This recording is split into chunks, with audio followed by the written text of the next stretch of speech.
ప్రభువైన యేసుక్రీస్తు నామం పేరిట మీ అందరికీ వందనాలు. ఈ దినమందు మనం పరిశుద్ధ గ్రంథం నుంచి మొదటి సమూయేలు మొదటి గ్రంథము 15, 16 అధ్యాయాన్ని ధ్యానించుకుందాము. నా ఆత్మ యెహోవా సన్నిధిని కుమ్మరించుచున్నాను. ఇది హన్నా దైవజనుడైన ఏలీయాతో మాట్లాడుతున్నప్పుడు మాట్లాడుతూ చెప్తున్నది.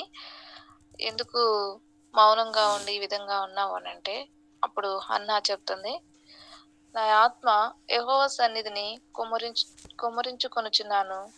నీ సేవకురాలైన నన్ను పనికిమాలిన దానిగా ఎంచవద్దు. అత్యంతమైన కోపకారణమును బట్టి బహుగా నిట్టూర్పులు విడుచుచు నాలో నేను దీన్ని చెప్పుకొనుచున్నాను. నా ఆత్మ యెహోవా సన్నిధిని కుమ్మరించుకొనుచున్నాను అనంటే, ఆమె హన్నా గురించి మనం చాలా సార్లు అంటే ముందుగానే చూస్తే తన గర్భఫలం గురించి బహుగా ఏడ్చి దేవుని దగ్గర ప్రార్థన చేసి అడుగుతది. ప్రార్థన చేసి బాగా ఏడుస్తా ఉంటది. అప్పుడు ఏలీయా బహుశా అంత అంత ఏడుస్తా ఉన్నప్పుడు కనీసము చూసుండొచ్చు కదా! ఏలీయా చూసే ఉండొచ్చు మేబీ. ఇంకొకటి హన్నా ఏటా ప్రతి సంవత్సరం కూడా ఆహ్, మందిరానికొచ్చేసి వాళ్ళు భర్తతో పాటు ఇంకా బంధుమిత్రులతో అందరితో పాటు వచ్చేసి బలులర్పించడం, దేవుని కోసం ఇవన్నీ ప్రతి సంవత్సరం చేస్తా ఉన్నారు. ప్రతి సంవత్సరం చేస్తున్నప్పుడు ఏదో ఒక సందర్భంలో మేబీ తనకి గర్భఫలం లేదని దైవజనుడైన ఏలీయా దగ్గర ప్రార్థన చేపించుకొని కూడా ఉండుండొచ్చు. ఇంకొకటి దీనికి ముందే హన్నా బహు దుఃఖకాంతురాలై యెహోవా సన్నిధిని ప్రార్థన చేయుచు బహుగా ఏడుస్తా ఉంటది. ప్రార్థనలో దేవునికి ఒక మొర విన్నపం పెట్టుకుంటది. నాకొక కుమారునివ్వు, నేను మీకు మళ్ళీ సేవ చేయటానికి మగబిడ్డని ప్రసాదిస్తే మగబిడ్డని నీకిస్తానని. అంతలా ఆమె గట్టిగా ఏడ్చేటప్పుడు కనీసం సౌండ్ వస్తా ఉంటది. ఇంకా లేదా అంత గట్టిగా ఏడుస్తుంది కాబట్టి కళ్ళెంట నీళ్ళు కారుతానైనా ఉంటాయి. ఇది దేవునితో ప్రార్థన చేసి ఏడ్చి అడుగుతున్నప్పుడు అదంతా అయిపోయిన తర్వాత మళ్ళీ ఆమె మౌనంగా ఉండి తన మనసులో తాను చెప్పుకొని పైకి ఏమి అంటే వాయిస్ ఏమి వినిపించకుండా కళ్ళెంట నీళ్ళేమీ రాకుండా తన మనోవేదనతో అంత బాధ కలిగి తన ఆత్మ మొత్తాన్ని యెహోవా సన్నిధిలో కుమ్మరించుకొని దేవునికి మొరపెడుతుంది. ఎందుకు? తనకు కలిగిన అత్యంతమైన కోపకారణం బట్టి బహుగా నిట్టూర్పులు విడుస్తూ నాలో నేను దీన్ని చెప్పుకొనుచుంటున్నాను. ఎంత కోపం అంటే అత్యంత కోపకారణం బట్టి. అంత కోపం రావడానికి కారణం ఎవరు? తన తనతో తన తోటి సహోదరి అయిన పెనిన్నా వల్ల. పెనిన్నా తనకు కలిగిన సంతానాన్ని బట్టి ఎంతో బాధపెట్టి తనకి కోపం వచ్చేలాగా నడుచుకొని తనకి చాలా కోపం వచ్చేలాగా మాట్లాడుతా ఉంటది. ఇంకా మనం 6వ అధ్యాయంలో చూస్తే యెహోవా ఆమెకు సంత లేకుండా చేసిన హేతువును బట్టి ఆమె వైరియగు పెనిన్నా ఆమెను విసిగించుటకై ఆమెకు కోపం పుట్టించుచూ వచ్చెను. పెనిన్నా పుట్టించిన కోపం వలన ఆమెకి చాలా కోపం వచ్చేసేసి దాన్ని బట్టి ఆ కోపంతో కలిగిన అత్యంతమైన కోపకారం బట్టి బహుగా నిట్టూర్పులు విడుచుచు నాలో నేను దీనిని యెహోవాకు చెప్పుకొనుచున్నాను. నా ఆత్మ మొత్తాన్ని దేవుని సన్నిధిలో కుమ్మరించుకుంటున్నాను. నేను మౌనంగా ఉన్నాను అంటే మత్తురాలని కాదని ఏలీయాకి చెప్తా ఉన్నారు. ఇక్కడ చూస్తే హన్నాకి దేవుని సన్నిధిలో మౌనంగా దేవునికి మాత్రమే చెప్పాలనుకునింది. అంత కోపం వచ్చినప్పటికిని పెనిన్నాతో యుద్ధానికి కానీ పెనిన్నాతో తిరిగి ఒక్క మాట అయినా చెప్పలేదు. ఎందుకు? మనం ఇంకా ముందు చూస్తే హన్నాని తన భర్త చాలా ప్రేమిస్తా ఉంటాడు. చాలా ఇష్టపడతాడు. తనకి పిల్లలు లేకపోయినప్పటికీ జనం ఎంతమంది ఎన్ని అనుకున్నా తను మాత్రము తను పెనిన్నాకి కుమారులు, కుమార్తెలు ఉన్నప్పటికిని ఆళ్ళకంటే ఎక్కువగా హన్నాని ప్రేమిస్తాడు, ఇష్టపడతాడు. ఇంకా వాళ్ళందరితోని నీకెందుకు నేను నీకున్నా గదా! నేనొక్కడినే 10 మంది కుమారులతో నీకు సమానం కదా! అని ఓదారుస్తా ఉంటాడు. అంత ఇష్టం కలిగి ఉన్న భర్తతో చెప్పొచ్చు గదా! హన్నా, పెనిన్నా ఇంత ఈ ఈ విధంగా మాట్లాడుతుంది, నన్ను హింసపెడుతుంది, నాకు కోపమొచ్చేలాగా చేస్తుంది అనేసేసి చెప్పొచ్చు గదా! తన భర్తతో చెప్పొచ్చు గదా! తన భర్తకి తన హన్నా అంటే చాలా ఇష్టం. తనని బాధ పెట్టినందుకు పెనిన్నాకి ఏదైనా పనిష్మెంట్ లాగా ఏదో ఒకటి అడగటమో, తిట్టడమో ఆ విధంగా మాట్లాడకుండా ఉండటానికి ఏదో ఒకటి ట్రై జేస్తాడు కదా! అయినప్పటికిని భర్త తనని అంత ప్రేమించి, తననంత ఇష్టపడి, తనకు తోడుగా నేనున్నా ఎవరిని పట్టించుకోవద్దు. నేనే నీకు కుమారులు, కుమార్తెలు లేకపోయినా, నేనే 10 మంది కుమారులతో సమానం నీకు. బాధ పెట్టొద్దని చెప్పినా, ఇంకొకటి తను బలులర్పించి పాలు పంచేటప్పుడు కూడా అందరికంటే ఎక్కువగా ఇంకా 2 పాళ్ళు ఎక్కువగా హన్నాకి పంచిపెడతాడు. అయినప్పటికిని అంత ప్రేమ చూపించే భర్త తనకున్నప్పటికిని, తన కోపాన్ని చూపించకుండా యెహోవా యొక్క సన్నిధిలో తన ఆత్మ మొత్తాన్ని కుమ్మరించుకుంటుంది. ఎందుకు? దేవుని దగ్గర మాత్రమే తనకు సమాధానం కలిగి ఉంటదని. ఇంకొకటి తన కోపాన్ని బట్టి ఆమె రివర్స్‌లో ఏం మాట్లాడకుండా అంటే పెనిన్నాతో పాటు గొడవకు దిగకుండా ఇంకొకటి ఆమె మీద ఇంత నాకు ఇట్లా చేస్తుందని తన మీద ఎటువంటి ఆహ్, కంప్లెయింట్ చేయకుండా తన భర్తకి దేవుని సన్నిధిలోకొచ్చేసేసి, ఆ విషయమై అంత కోపాన్ని కలిగించిన దాన్ని బట్టి ఎంత కోపం వచ్చుంటది కొన్ని మాటలకి. అంటే మాట్లాడే వాళ్ళకి బాధ అనిపిచ్చదు కానీ, పడే వాళ్ళకి ఆ మాట చాలా బాధ అనిపిస్తది. అంటే అది రిసీవ్ చేసుకున్న వాళ్ళకి చాలా బాధనిపిస్తది. వాళ్ళు కొట్టిన దానికంటే కూడా మాట్లాడిన దానికి ఎక్కువ బాధపడతారు. ఇంకొకటి ఒక మాట అన్నప్పుడు కొంతమంది మనకి రోషం వచ్చే మాటలు అంటా ఉంటారు. ఒక మాట కాదు.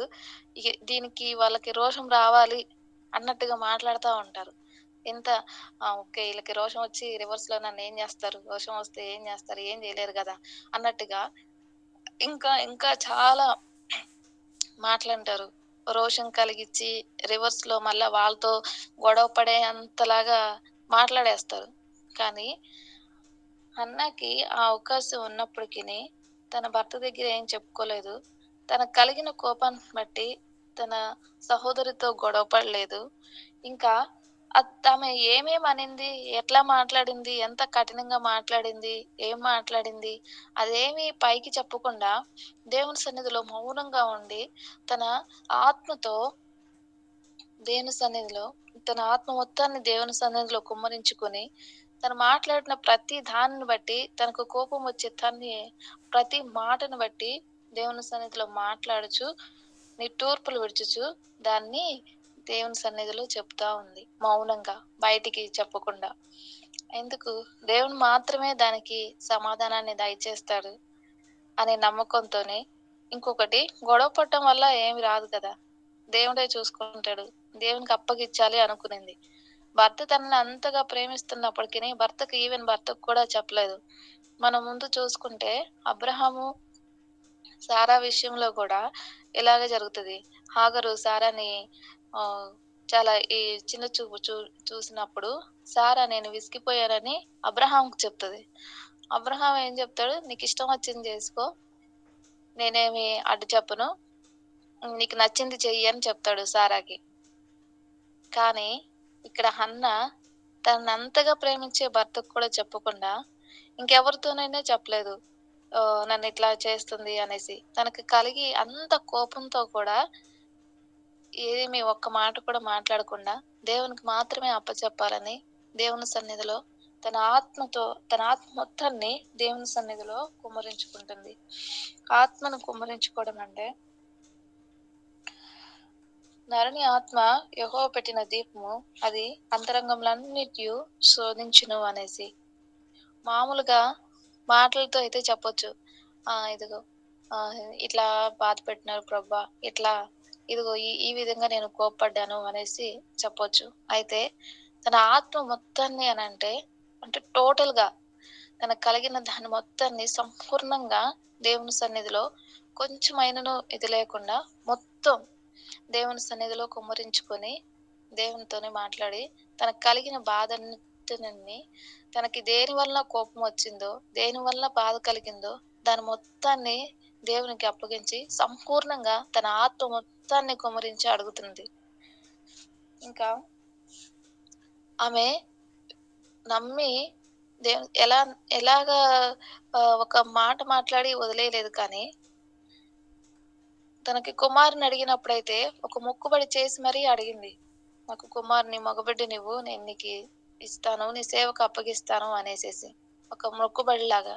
కానీ తనకు కలిగిన బాధను బట్టి, తనకు కలిగిన కోపాన్ని బట్టి, దాన్ని బట్టయితే ఒక మొక్కుబడి కాదు కానీ, దాని మొత్తాన్ని తనకు కలిగిన బాధ, వ్యధని మొత్తాన్ని దేవుడు మాత్రమే తీర్చగలడనేసేసి, దేవుని సన్నిధిలో తన ఆత్మ మొత్తాన్ని కుమ్మరించుకొని, ప్రతి దాన్ని బట్టి నిట్టూర్పు విడుచు దేవుణ్ణి అడుగుతుంది. అప్పుడు నేను ఈ విధంగా నిట్టూర్పులు విడుచుచు దేవుని సన్నిధిలో దేవునితోని మాట్లాడుతూ, నాలో నేను దీన్ని చెప్పుకొనుచున్నానని చెప్పినప్పుడు, దైవజనుడైన ఏలియా "నువ్వు క్షేమంగా వెళ్ళుము" అని సెలవిచ్చాడు. ఆ ప్రార్థన చేసిన తర్వాత క్షేమంగా వెళ్ళుము. దైవజనుడు పలికిన మాటతోనే క్షేమంగా వెళ్ళు అనంగానే, అంతకుముందు ఆమె ప్రతి సంవత్సరం వచ్చినప్పటికిని ప్రతి సంవత్సరం వచ్చినప్పుడు ఎన్నో సార్లు ఏడ్చుచు ప్రార్థన చేసి ఉండొచ్చు దేవుని దగ్గర. ఎన్నో సార్లు ఉపవాసం ఉండి అన్నపానం మానుకొని దేవుని దగ్గర నాకు కుమారుని దయచేయి లేదా కుమార్తెను దయచేయి అని ఎన్నో సార్లు అడుగుండొచ్చు. అయితే ఎప్పుడైతే దైవజనుడు ఇది విని నువ్వు క్షేమంగా వెళ్ళుము అని చెప్పినప్పుడు ఆమె నేను దేవునితో మనవి చేసుకున్నా కాబట్టి ఇంకా నేను అది నాకు నమ్మకంగా అంటే కన్ఫామ్‌గా జరుగుతుందని సంతోషంతో ఇంకెప్పుడు ఈ దుఃఖం లేకుండా ప్రశాంతంగా ఉండి దైవజనుడు చెప్పిన దాన్ని బట్టి నమ్మి సంతోషంగా ఉంది. ఆ తర్వాత ఆమె సమూయేలుకి జన్మనిచ్చింది.